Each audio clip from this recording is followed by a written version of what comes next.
NEET 2026 में सबसे ज़्यादा क्वेश्चंस जो पूछे गए हैं वो chapter 1 sexual reproduction in flowering plant से पूछे गए हैं।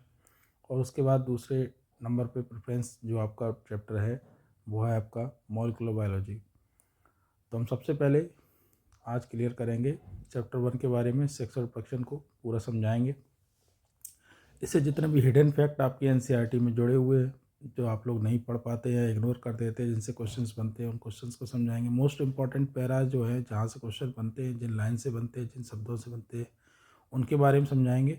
और साथ ही साथ इससे जुड़े हुए जितने भी MCQs हैं उनकी पूरी प्रैक्टिस करवाएंगे। तो देखते रहिए A to Z बायोलॉजी। और जिन लोगों ने अभी तक सब्सक्राइब नहीं किया वो सब्सक्राइब कर दें, बेल आइकन को दबा दें, और अगर वीडियो अच्छा लगे तो उसे शेयर कर दें।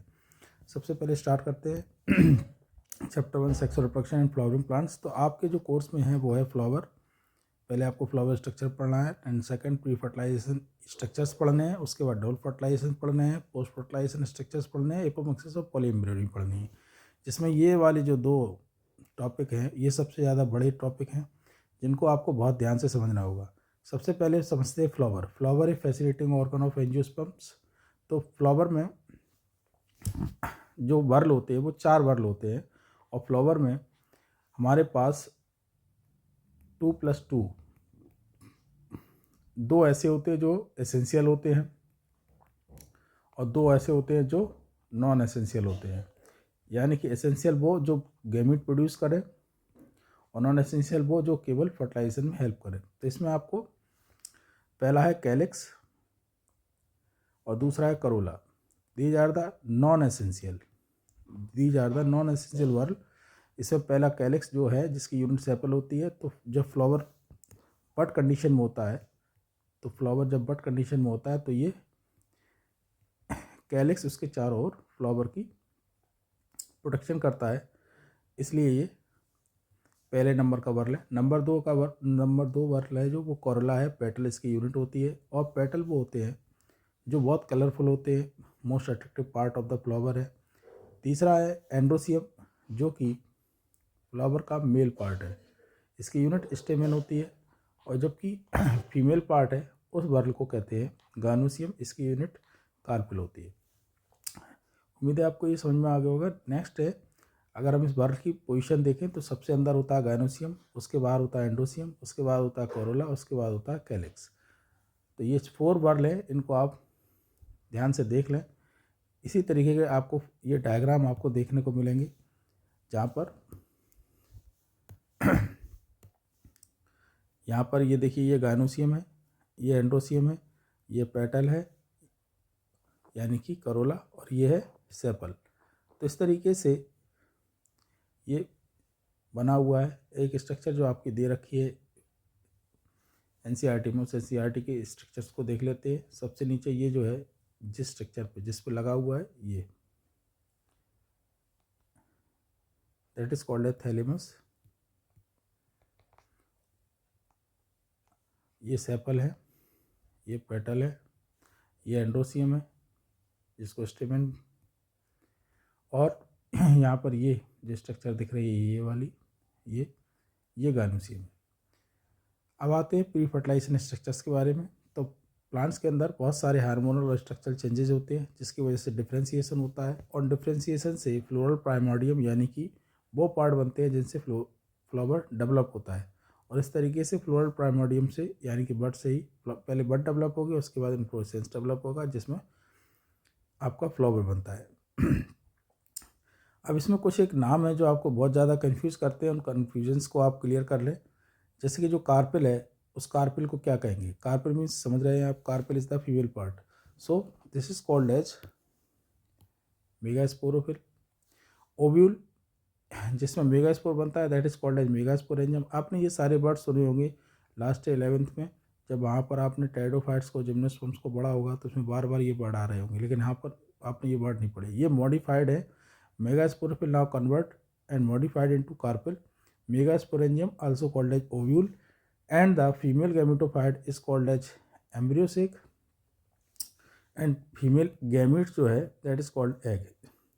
ऐसे ही आपका मेल पार्ट है स्टेमन, उसमें है माइक्रोस्पोरोफिल। एंथर है जिसमें है माइक्रोस्पोरेंजियम, एंथर को बोलते हैं माइक्रोस्पोरेंजियम। पॉलन ग्रेन को बोलते हैं माइक्रोस्पोर और जर्मिनेटिंग पॉलन ग्रेन को बोलते हैं मेल गेमेटोफाइट। ये याद रखना है कि जर्मिनेटिंग पॉलन और सिंपल पॉलन दोनों में फ़र्क होता है। पॉलन ग्रेन जो होता है most of the 60% pollen grain जो होते हैं उसको 2 सेल्ड स्टेज में सेट कर जाते हैं, जबकि जर्मिनेटिंग पॉलन ग्रेन जो होता है जब किसी स्टिग्मा पर जर्मिनेट करता है तो उसमें 3 सेल स्टेज आती है। इसमें जो आपकी जर्मिनेटिव सेल होती है वो 2 मिल गेमेट में कन्वर्ट हो जाती है। इसको आगे देखेंगे। पहला पार्ट पढ़ते हैं, दैट इज स्टेमन और the microsporangium and pollen grain. इस हेड के अंतर्गत आपको दिया गया है। तो ये स्टेमन स्ट्रक्चर है। स्टेमन स्ट्रक्चर में ये स्ट्रक्चर कहलाती है एंथर, जो कि फूला हुआ स्ट्रक्चर है। इससे जुड़ा हुआ एक फिलामेंट स्ट्रक्चर है, that is called as filament. तो फिलामेंट क्या होता है? फिलामेंट जो होता है उसमें 2 पार्ट होते हैं, एक होता है प्रॉक्सिमल और एक होता है डिस्टल। तो ये याद रखना है आपको कि प्रॉक्सिमल साइड जो होती है, प्रॉक्सिमल साइड जो होती है वही थैलेमस पे लगी होती है, यानी कि जो प्लांट का थैलेमस है इस जगह पर, तो ये प्रॉक्सिमल पार्ट है, ये प्रॉक्सिमल पार्ट है और इस जगह पर एंथर लगा हुआ है। तो ये याद रखना है कि ये प्रॉक्सिमल पार्ट है। एंथर जो होता है वो बाइलोब्ड होता है मोस्टली। हर लोब में 2 थीका होते हैं, इसीलिए उनको डाइथीकस कहते हैं। लेकिन कुछ ऐसे प्लांट्स भी होते हैं जिनमें जो एंथर होता है वो मोनोथीकस होता है, जैसे कि हिबिस्कस या हम कहें मालवेसी फैमिली के जितने भी प्लांट्स होते हैं उनमें सारा जो एंथर होता है वो मोनोथीकस होता है। चूँकि एक थीका में 2 ही आपकी माइक्रोस्पोरेंजिया होती है, इसलिए मोनोथीकस जो भी स्टेमन होते हैं उसमें 2 स्पोरेंजिया आएंगी। जैसे कि इसमें 4 माइक्रोस्पोरेंजिया हैं एक लोब में, 2 थीका हैं, हर थीका में 2 माइक्रोस्पोरेंजिया हैं डायथीकस में। तो इस वजह से इसमें 4 हैं, तो इसमें केवल 2 माइक्रोस्पोरेंजिया होंगी। ये क्वेश्चन इंपॉर्टेंट है, पूछा जाता है मालवेसी की फैमिली में कितनी स्पोरेंजिया पाई जाती है एंथर में। तो बाइलोब्ड स्ट्रक्चर है, डाइथीकस है, हर लोब में 2 थीका, इसको क्लियर कर लिख दिया हमने। 2 सेल्ड एंथर है जिसमें 4 माइक्रोस्पोरेंजिया है, मोनोथीकस है, 1 साइड एंथर है, सिंगल एंथर लोब है, 2 माइक्रोस्पोरेंजिया है। एंथर जो होते हैं वो 4 साइडेड होते हैं, यानी कि अगर हम किसी एंथर को ऊपर से देखेंगे तो पहले तो ये समझ लीजिए कि एक एंथर में 2 लोब इस तरीके से बने होंगे ऊपर से अगर देखेंगे, और अगर इसका ट्रांसवर्स सेक्शन देखेंगे तो ये कुछ इस तरीके से दिखाई देगा। यहाँ पर ये एक लोब है, ये दूसरी लोब है, हर लोब में 2 माइक्रोस्पोरेंजिया हैं इस तरीके से। यहाँ पर टेट्रागोनल स्ट्रक्चर होती है। माइक्रोस्पोरेंजिया जो होते हैं वो किस तरीके से डेवलप होते हैं? तो सबसे पहले जो यंग एंथर होता है, अगर हम यंग एंथर को देखें तो ऊपर से अगर देखेंगे तो ये इस तरीके से एपिडर्मिस हो गई और इसके नीचे बहुत सारी सेल्स हो गई। इन्हीं सेल्स में कुछ सेल्स मॉडिफाइड हो जाती है। मॉडिफाइड होने के बाद वो सेल्स आपकी एपिडर्मिस बनाती हैं और पेरेन्काइमेटस सेल्स बनाती हैं, माइक्रोस्पोर, या इनको हम बोलते हैं माइक्रोस्पोरेंजियल इनिशियल सेल। और इनमें होता है पेरिक्लाइन डिवीजन। पेरिक्लाइन डिवीजन इस तरीके का डिवीजन होता है जो एक तरीके की पेरीफेरी से काटता है। तो इस तरीके से 2 सेल्स बनती है, एक प्राइमरी पैराइटल सेल बनती है, प्राइमरी पैराइटल सेल, और एक बनती है primary sporogenous cell, primary sporogenous cell. ये आपकी प्राइमरी स्पोरोजेनस सेल रही, ये प्राइमरी पैराइटल सेल रही। प्राइमरी पैराइटल सेल में जितने भी डिवीजन होंगे उसमें 3 लेयर बनेंगी, एक बनेगी एंडोथीसियम, दूसरी लेयर बनेगी मिडिल लेयर और तीसरी लेयर बनेगी टेपिटम। इन लेयर्स को याद रखना, इस तरीके से ये 3 लेयर बन जाएंगी, 1, 2 और 3। बाकी जो बता प्राइमरी स्पोरोजेनस सेल, ये प्राइमरी स्पोरोजेनस सेल अंदर की तरफ होता है, तो इसमें बहुत सारी सेल्स हैं। हर सेल जो होती है वो माइक्रोस्पोर मदर सेल में कन्वर्ट हो जाती है। माइक्रोस्पोर मदर सेल जो होती है उसमें मियोसिस होता है, और मियोसिस की वजह से हर माइक्रोस्पोर मदर सेल में 4 माइक्रोस्पोर बनते हैं, जो 4 माइक्रोस्पोर एक दूसरे से जुड़े हुए होते हैं। इसमें 3 दिखाई दे रहे हैं इस तरीके से, टेट्राएडल बोलते हैं इसको। तो ये माइक्रोस्पोर टेट्राड बनता है। ये टेट्राड आपस में एक कैलेस से जुड़े होते हैं। कैलेस एक प्लांट प्रोडक्ट है, कैलेस से जुड़ा होता है। ये चारों आपस में जुड़े हुए होते हैं। उसके बाद जो आपका टेपिटम होता है वो एक कैलेस एंजाइम को सीक्रेट करता है कैलोस को हटाने के लिए। कैलोस जैसे ही हट जाएगा वैसे ही ये चारों माइक्रोस्पोर एक दूसरे से अलग हो जाएंगे, और अलग होने के बाद हर माइक्रोस्पोर पॉलन ग्रेन में कन्वर्ट हो जाएगा। तो देख लीजिए ये स्ट्रक्चर बनी हुई है। सबसे बाहर एपिडर्मिस है, उसके बाद एंडोथीसियम, इसके बाद मिडिल लेयर और उसके बाद टेपिटम। ये 3 लेयर्स हो गई। और उसके बाद यहाँ पर ये है माइक्रोस्पोर मदर सेल्स जो कि बनी हुई हैं। अब ये इस तरीके से डाइसेंस कैसे होता है और किस तरीके से होता है, जैसे कि ये पूछा जाता है कि ये स्ट्रक्चर क्या होती है। ये स्ट्रक्चर स्टोमियम है, जो कि यहाँ पर एनसीईआरटी में दी नहीं गई है, लेकिन उसका नाम आपको याद होना चाहिए। ये आपके डिफरेंट टाइप ऑफ माइक्रोस्पोर्स हैं। ये टेट्राहेड्रल टेट्राड है, ये माइक्रोस्पोर टेट्राड है, माइक्रोस्पोर टेट्राड है, ये माइक्रोस्पोर टेट्राड। स्पोरेंजियल बाल में 4 बाल होती हैं, 3 बाहर होती हैं और अंदर होती है। देख लीजिए, सबसे नंबर 1 पे होती है एपिडर्मिस। एपिडर्मिस जो होती है, आपकी जो एपिडर्मिस है और आपकी जो एंडोथीसियम है और आपकी जो मिडिल लेयर है, ये तीनों लेयर्स जो होती है प्रोटेक्शन का काम करती है, जैसे कि हमने बताया 3+1।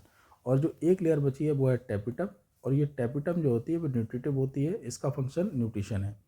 तो ये एपिडर्मिस है, ये इसके जस्ट नीचे एंडोथीसियम है, फिर इसके बाद मिडिल लेयर है, ये माइक्रोस्पोर मदर सेल, और सबसे लास्ट में आपको यहाँ पर दिख रही होगी टैपिटम।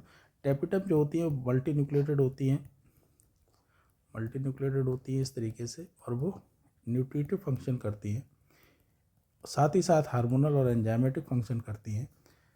एंडोथीसियम जो होती है वो टेंजेंटली इलोंगेटेड होती है, फाइब्रस थिकनिंग होती है इनर वॉल में, सेलुलोज होता है, और hygroscopic. What is hygroscopic hair? Hygroscopic जो होते हैं वो होते हैं जो मॉइस्चर को एब्जॉर्ब कर लें, मॉइस्चर एब्जॉर्ब कर सकते हैं। मॉइस्चर एब्जॉर्ब करने के बाद ये सेल फूल जाती हैं, और इस फूलने की वजह से ये यहाँ से फट जाती है। इस तरीके से दिख रहा होगा, ये हाइग्रोस्कोपिक नेचर की वजह से यहाँ पर स्टोमियम तैयार हुआ है। हाइग्रोस्कोपिक नेचर जो है आप लोगों ने टेरिडोफाइट्स में ही पढ़ा होगा, टेरिडोफाइट्स में ही पढ़ा होगा, जिसमें आपको इलेटर से इलेक्ट्रोफोर्स देखे होंगे, जो स्पोरेंजिया होती है उनके अंदर होते हैं, ये डिस्पर्सल में काम आते हैं। ठीक वैसे यहाँ पर भी है, ये हाइग्रोस्कोपिक नेचर की होती है, जिसकी वजह से ये माइक्रोस्पोरेंजिया या पॉलन ग्रेन जो पॉलन सैक होता है वो फट जाता है और पॉलन ग्रेन रिलीज हो जाते हैं। मिडिल लेयर जो होती है वो सबसे बाद में बनती है, मेच्योरिटी की स्टेज में बनती है, इस किसी में नहीं बनती, एब्सेंट भी होती है। टैपिटम जो होते हैं वो नरिशमेंट का काम करते हैं, इनका साइटोप्लाज्म डेंस होता है और मल्टी न्यूक्लिएटेड होता है। साथ ही ये हार्मोन और एंजाइमेटिक दोनों फंक्शन करते हैं। इसमें एक एंजाइम होता है कैलेस, जो डिजोल्व करता है कैलोस को, जैसा कि हमने बताया था टेट्राड के, ताकि चारों टेट्राड के माइक्रोस्पोर एक दूसरे से अलग हो सके। साथ ही ओबिस बॉडी जनरेशन होता है, जिसमें लिपिड एक तरीके ओबिस बॉडी एक लिपिड कंटेंट है जो कवर्ड हो जाती है स्पोरोपोलिन से, और इसकी वजह से एक्साइन की मोटाई बढ़ जाती है, थिकनेस बढ़ जाती है। पॉलन किट जो होती है, पॉलन किट एक लास्ट में सीक्रेट होने वाला कंटेंट है जो टैपिटम से सीक्रेट होता है। ये एक ऑयली सब्सटेंस है जो पॉलन ग्रेन को स्टिकी बना देता है। ये एक स्टिकी कोटिंग है, ताकि जब कोई इंसेक्ट इसके पास आए तो ये उससे चिपक जाए। तो ये इंपॉर्टेंट है, पॉलन किट कभी कभी पूछ दी जाती है, आप लोग इसका आंसर गलत कर देते हैं। स्पोरोजेनस टिश्यू जो होते हैं, अब आते हैं दूसरा, जो स्पोरोजेनस टिश्यू होता है वो सेल जो होती है वो डिप्लॉयड सेल्स होती हैं, और ये डिप्लॉयड सेल्स कहलाती है pollen mother cell. Pollen mother cell की प्लॉयडी अगर पूछी जाती है तो इसको याद रखना है कि पॉलन मदर सेल जो होती है वो डिप्लॉयड होती है। इनमें मियोसिस होगा तो ये माइक्रोस्पोर टेट्राड बनाती है। इससे जुड़े हुए बहुत सारे क्वेश्चन पूछे जाते हैं कि अगर मान लीजिए कोई 25 माइक्रोस्पोर मदर सेल है, 25 माइक्रोस्पोर मदर सेल है,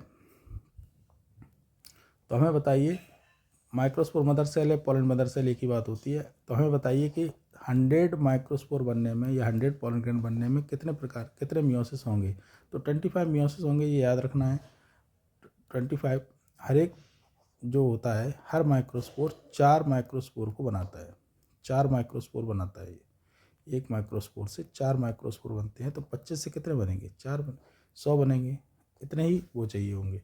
लेकिन अगर हम यही चीज़ मेगा स्पोरोजेनेसिस पढ़ेंगे तो ये बिल्कुल डिफरेंट हो जाएगी। ये चारों माइक्रोस्पोर टेट्राड आपस में जुड़े होते हैं, जैसे ही बताया था कैलॉस से जुड़े होते हैं। ये कैलॉस को डिसोसिएट करने का काम, डिसोसिएशन जो करता है वो कैलेस एंजाइम करता है। ये कैलेस एंजाइम कौन सीक्रेट करता है? ये टैपिटम सीक्रेट करती है। बहुत इन्फॉर्मेटिव वीडियो, आप इसको मिस ना करें, जरूर देखते रहें। वेजिटेटिव लास्ट में जब पॉलन ग्रेन तैयार हो जाता है तो पॉलन ग्रेन जो होता है वो माइक्रोस्पोरेंजिया पॉलन सैक से बाहर निकल आता है। पॉलन ग्रेन जो होता है उसमें 2 सेल्स होती है। Mostly 60% of the pollen grain जो होते हैं वो 2 सेल स्टेज में सीडेड हो जाते हैं। पॉलन ग्रेन जो होता है वो मेल गेमिटोफाइट है जब जर्मिनेशन करे। इसका साइज होता है 25 से 50 माइक्रोन। इसमें दो वाल होती है, एक होती है एक्साइन और एक होती है इंटाइन। एक्साइन की जो वाल होती है दुनिया के सबसे मजबूत पदार्थ से बनी होती है, that is called a sporopollenin. बहुत ही ज़्यादा इंपॉर्टेंट है ये, नेचुरल, ये बहुत ज़्यादा पूछा आता है स्पोरोपोलिन कहाँ है क्या है। तो आपको ये याद रखना है कि sporopollenin is the outer most exine layer and this sporopollenin made this exine. इसमें क्या क्या इसकी इम्पॉर्टेंट फीचर्स हैं वो याद रखें। यहाँ पर ये हाई टेम्परेचर को झेल सकता है, एक्साइन इसका स्ट्रॉन्ग एसिड को झेल सकता है, एल्कली और एंजाइमेटिक एक्शंस को। ये चारों चीज़ें क्वेश्चंस के रूप में पूछी गई हैं, बहुत ज़्यादा इंपॉर्टेंट है। दूसरी बात ये कि जो एक्साइन होती है वो इनकम्प्लीट होती है, कई जगह पर ये एक्साइन होती नहीं है, केवल अंदर की तरफ इंटाइन होती है। जिस जगह पर ये अधूरी होती है, इनकम्प्लीट होती है, उस जगह को हम बोलते हैं जर्मपोर। और ये जर्मपोर जो होता है जहाँ स्पोरोपोलिन एब्सेंट होता है, स्पोरोपोलिन की वजह से ही बेल प्रिजर्व होते हैं फॉसिल्स के रूप में पोलन ग्रेन। स्पोरोपोलिन की वजह से ही किसी पोलन ग्रेन पे डिजाइन और पैटर्न बनते हैं। स्पोरोपोलिन एक कैरोटेनॉइड कंटेंट है जो कैरोटेनॉइड डेरिवेटिव है।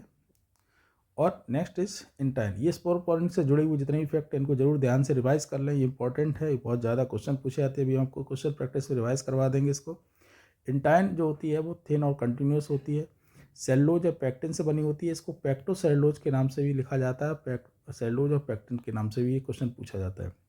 अगर हम किसी स्ट्रक्चर को ध्यान से देखेंगे माइक्रोस्पोर की या पोलन ग्रेन की, तो सबसे बाहर की तरफ जो स्ट्रक्चर है that is called as exine, ये नंबर 1 है बाहर। दूसरी नंबर पे जो येलो ये दिख रही है दैट इज इंटाइन, ये आपको ये 1 नंबर है, ये 1 नंबर है, ये 2 नंबर है। और इसके बाद तीसरे नंबर में एक प्लाज्मा मेम्ब्रेन स्ट्रक्चर है। ये याद रखना है कि इसके जस्ट नीचे प्लाज्मा मेम्ब्रेन होती है। प्लाज्मा मेम्ब्रेन यहाँ पर 2 सेल्स बनती हैं, 2 सेल्स बनती हैं। बड़ी सेल जो होती है वेजिटेटिव होती है, जो छोटी सेल होती है वो जनरेटिव सेल होती है, फ्लोट करती रहती है इसी के अंदर। तो ये याद रखना है कि जो वेजिटेटिव सेल है वो बिगर है, एबंडेंट फूड रिजर्व मटेरियल होती है, और ये वेजिटेटिव सेल ही आगे चलकर पॉलन ट्यूब बनाती है। जबकि जो जनरेटिव सेल्स है वो स्मॉल होती है, फ्लोट होती है और साइटोप्लाज्म पड़ी रहती है, और ये आगे चलकर 2 मेल न्यूक्लियाई बनाती है जो कि नॉन मोटाइल मेल गैमीट है। मेल गैमेट की स्ट्रक्चर कोई अलग से नहीं बल्कि ये केवल न्यूक्लियस के रूप में होता है। ज़्यादातर जितने भी माइक्रो एंजियोस्पर्म्स प्लांट हैं उन सब के अंदर 60% जो होते हैं पोलन ग्रेन वो 60% प्लांट्स में 2 सेल स्टेज में सेड हो जाते हैं, जबकि 40% प्लांट्स में ये 3 सेल स्टेज में होते हैं। बता सकते हैं आप 3 सेल स्टेज का मतलब क्या है? यहाँ पर जो आपको याद होगा, जैसा कि हमने बताया था कि जो पॉलन ट्यूब है वो बाहर निकल आती है, ठीक है। वेजिटेटिव सेल जो होती है ये पॉलन, अब ये वेजिटेटिव सेल है तो ये हो गया वेजिटेटिव सेल, ये वेजिटेटिव न्यूक्लियस भी हो गया। लेकिन आपको दूसरी सेल हमने बताई थी, इसी चीज़ को कहेंगे पॉलन ट्यूब। ये एक जर्मिनेटिंग मेल गैमेटोफाइट है, जिसमें जो आपकी जनरेटिव सेल है, जनरेटिव सेल जो होती है वो 2 मेल गैमीट बनाती है, 2 मेल गैमीट बनाती है। ये आपके 2 मेल गैमीट हैं। तो कभी कभी ऐसा होता है कि ये जो 3 सेल स्टेज है, 3 सेल स्टेज का मतलब होता है कि इसी पोलन ग्रेन में बिना जर्मिनेशन के ये अभी जर्मिनेशन हमने बताया, लेकिन जर्मिनेशन के बिना 3 सेल बन जाती हैं। एक आपकी जनरेटिव सेल होती है, वो ही डिवाइड होकर मेल गैमीट के रूप में बना लेती है। जनरेटिव सेल माइटोसिस से डिवाइड होती है, ये याद रखना, ये फैक्ट बहुत इंपॉर्टेंट है, और इससे 2 मेल गैमीट बनते हैं। ये क्वेश्चन पूछा जाता है बिफोर पॉलिनेशन। साथ ही साथ पोलन ग्रेन क्या कर सकते हैं? पोलन ग्रेन एलर्जीज कॉज करते हैं, और कौन कौन सी एलर्जीज कॉज करते हैं? तो इसमें आपको याद रखना है अस्थमा, ब्रोंकाइटिस। कौन सा पोलन ग्रेन बहुत जल्दी ये काम कर सकता है? तो वो है पार्थीनियम, जिसको कैरेट ग्रास भी कहते हैं। एक छोटी सी 2 लाइन में दिया गया आपके यहाँ पोलन प्रोडक्ट, जिसको हम बी पोलन कह रहे हैं। ये पोलन प्रोडक्ट आपके टैबलेट और सिरप के रूप में है आज के टाइम में, ये बहुत ज़्यादा इंपॉर्टेंट है। इसको जो है वेस्टर्न कंट्री में एज ए फूड सप्लीमेंट लिया जाता है, और ये परफॉर्मेंस को जो है इंक्रीज़ करते हैं एथलीट्स और रेस हॉर्सेस की। पोलन ग्रेन की वायबिलिटी के बारे में क्वेश्चन पूछा जाता है कि इसमें ये इंपॉर्टेंट क्वेश्चन है, यहाँ से इस लाइन से बनता है कि कौन से पोलन ग्रेन ऐसे हैं जो 30 मिनट में वायबिलिटी अपनी ख़त्म कर देती है, 30 मिनट में जिनकी लाइफ होती है उसके बाद वो अपना फर्टिलाइजेशन नहीं कर सकते। तो इसमें राइस और वीट दो एग्जाम्पल दिए गए हैं। साथ ही ये क्वेश्चन बहुत ज़्यादा इंपॉर्टेंट है कि मंथ्स तक तो कौन से बने रहते हैं, तो वो है रोजेसी, लेग्यूमिनेसी और सोलेनेसी फैमिली के। पॉलन बैंक डेवलप किए गए, सेटअप बनाए गए हैं, एक क्रायो प्रिजर्वेशन टेक्निक पर डिपेंड है, आधारित है। क्रायो प्रिजर्वेशन टेक्निक वो होती है जिसमें बहुत ज़्यादा मिनिमम टेम्परेचर पर लिक्विड नाइट्रोजन में, जो कि होता है -196 डिग्री सेल्सियस, यहाँ पर जो है पॉलन ग्रेन को प्रिजर्व किया जाता है। और इसको बोलते हैं, ये जो पॉलन ग्रेन जहाँ प्रिजर्व किए जाते हैं उनको बोलते हैं पॉलन बैंक। ये इंपॉर्टेंट है, इसको पूछा गया है क्वेश्चंस में, तो आप इसको याद रखें। नेक्स्ट टॉपिक है पिस्टिल या मेगास्पोरेंजियम, ओव्यूल एंड एम्ब्रियोसेक। इसमें ये इंपॉर्टेंट डायग्राम है, जिस डायग्राम को आपको सीखना है। साथ ही कुछ फैक्ट हैं जिनको आप समझ लीजिए। गायनोसियम को पिस्टिल भी कहते हैं, ये कार्पेल, इसकी यूनिट को कार्पेल कहते हैं। मोनोकार्पेलरी, अगर एक कार्पेल है तो मोनोकार्पेलरी, अगर बहुत सारी हैं तो मल्टी कार्पेलरी, अगर सारी फ्यूज्ड है पिस्टिल तो सिनकार्पस, और अगर एक दूसरे से अलग हैं तो एपोकार्पस। हर ओवरी, हर जो कार्पेल होती है उसमें 3 पार्ट होते हैं, stigma, style and ovary. Stigma is the receptive seat for the pollen grain where the pollen grain settle at after the pollination, and the style is the connective between the stigma and the ovary. Style may be hollow, may be solid. If it is solid, it has transmission tissue which make the pollen tube at the time of pollination.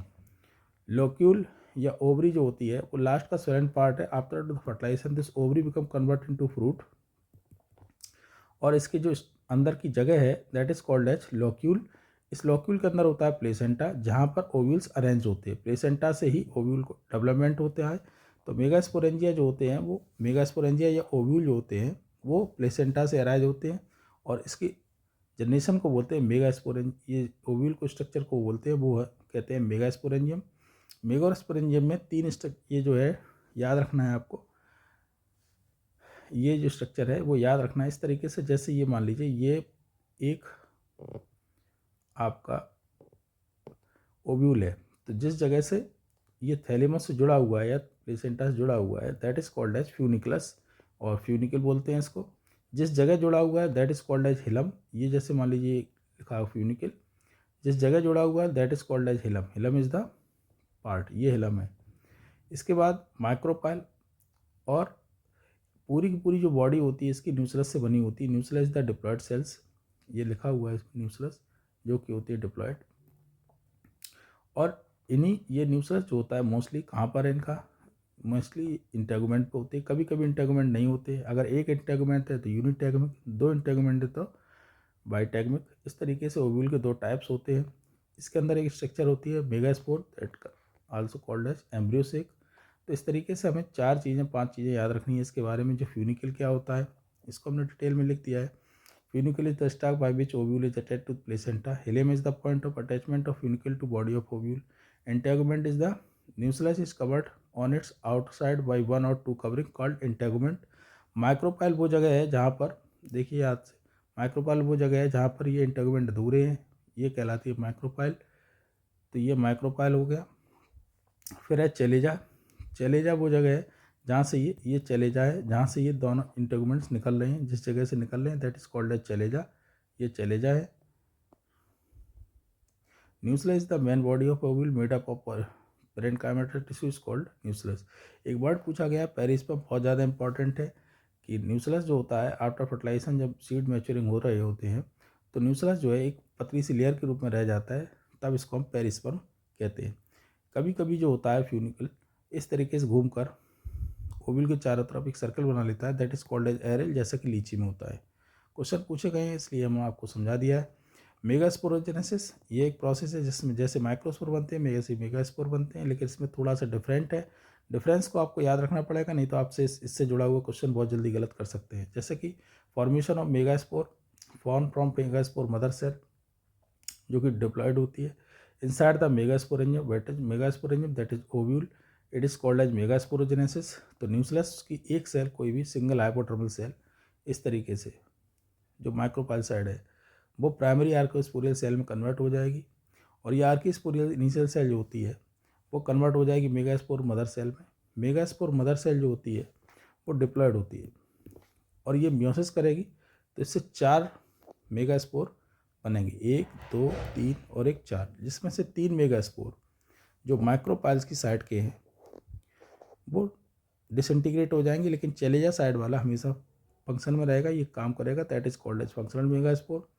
ये लिखा हुआ 3 megaspore towards micropylla and degenerate and the 4th chalager remain functional megaspore. Now the megaspore जो functional है that is become converted into the embryo sac. Embryo sac also called as a female gametophyte. एक embryo sac में फिर mitotic division होंगे, जैसा कि बताया गया है। एक embryo sac अगर ये है तो इसमें ये एक न्यूक्लियस बना हुआ है, तो एक न्यूक्लियस से बनेंगे 2, 2 से बनेंगे 4 और 4 से बनेंगे 8। इस तरीके से 4 बनेंगे, 8 बनेंगे और 8 न्यूक्लियस में 3 न्यूक्लियस जो होंगे वो चैलेजल एंड पर चले जाएंगे और इस जगह पर जाकर एंटीपोडल्स बनाएंगे। 2 न्यूक्लियस माइक्रोपाइला एंड पर आ जाएंगे और ये सिनर्जिड बनाएंगे, ये एंटीपोडल्स हो गए जैसा कि इसमें डायग्राम में दिखाया गया है, और ये सिनर्जिड हो गए, synergid structure which attach with the ovule, ये यहाँ पर ओव्यूल जुड़ा हुआ है। बाकी के 2 सेल्स जो होते, 2 न्यूक्लियस जो होते हैं वो सेंटर में इकट्ठे रहते हैं। अब इसमें एक बहुत अजीब टाइप का एक वर्ड या क्वेश्चन पूछा जाता है कि ये किस तरीके की स्ट्रक्चर है, तो ये याद रखना है आपको, ये 7 सेल्ड है, इसमें 7 सेल हैं और न्यूक्लियस 8 हैं, 8 न्यूक्लियस स्ट्रक्चर, ये बहुत इंपॉर्टेंट है। 7 सेल्ड का मतलब 1 2 3 4 5 6, और ये जो लास्ट की दिख रही है ये पूरी स्ट्रक्चर ये that is called as 7th structure, that is called as central cell. तो यहाँ पर 3 एंटीपोडल्स हो गए, 2 सिनर्जिड हो गए, एक एग हो गया, यानी कि 3 2 5 और एक 6, लेकिन जो एक बची वो है सेंट्रल सेल। अब इसमें न्यूक्लियस आप गिनेंगे तो 1 2 3 4 5 6 और ये 2 न्यूक्लियस बीच में जिनको हम बोलते हैं पोलर न्यूक्लियाई, तो ये आपके सेंट्रल सेल के अंदर होते हैं। तो ये याद रखना है, इसमें सबसे बड़ी सेल कौन सी पूछी जाती है, तो वो आपको याद रखना है सेंट्रल सेल है। एग से जुड़ा हुआ स्ट्रक्चर जो होता है जिसमें सिनर्जिड बोलते हैं, ये फिलीफॉर्म एपरेटस बनाता है and guide the pollen tube to enters into it, and the polar nuclei combined with a male gamete to form P and pyramid endosperm nucleus। इसको हम आगे फर्टिलाइजेशन में कवर करेंगे, इसको देखते रहिए। इसको इसमें जो स्ट्रक्चर है ये आपको इसमें दिखाई गई है, ये बहुत ज़्यादा इंपॉर्टेंट है, बहुत ज़्यादा पूछी जाती है, इसलिए इसको ज़रूर देखें ध्यान से। नेक्स्ट इससे जुड़े हुए जितने भी क्वेश्चन से हम प्रैक्टिस करवाएंगे और इसके बाद के स्ट्रक्चर्स को फर्टिलाइजेशन को डिस्क्राइब करेंगे।